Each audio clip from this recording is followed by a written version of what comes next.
This is a follow-up to the previous video. I wanted to check the distribution of the dice rolls. Now I saved the rolled values into arrays. I have one array for each die and an additional array for the sum of the rolled values. In the update stat method, I count the number of rolls and add rolled values into the arrays. So it cycles through the different screens. The bottom left number is the roll number, the top right numbers are the last rolled numbers, the first column is die 1 and the second column is die 2. As we can see, the first die has been rolled 6 once and the second one 3 once. The second screen is the same information in graph form. The third screen is the sum of the dice. As we can see, up until now the sums have been 7, 4 and 9. And this is the same information in graph form. So let's make some rolls. Now after 100 rolls we can start to see something. This is the distribution of die 1 and die 2. It's not too bad. In the sum graph we should start seeing this triangle form. Number 7 should come up the most. Let's make some more rolls. Now we are at 300. The triangle already starts to form.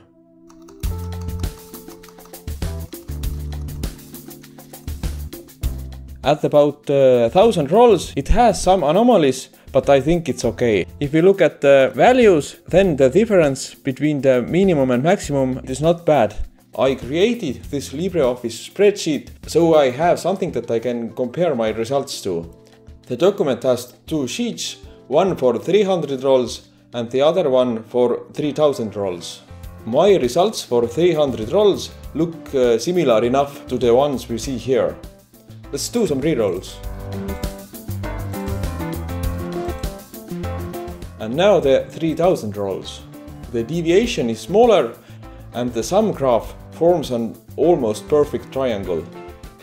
To make statistics gathering faster, I'll add update stat function after every roll while the button is held down. Now that every roll is saved when the button is held down, we can gather statistics faster. So let's go up to 3000 rolls. This is what it looks like at 600. This is the sum distribution at 1000. So the distribution at 3000 looks pretty good.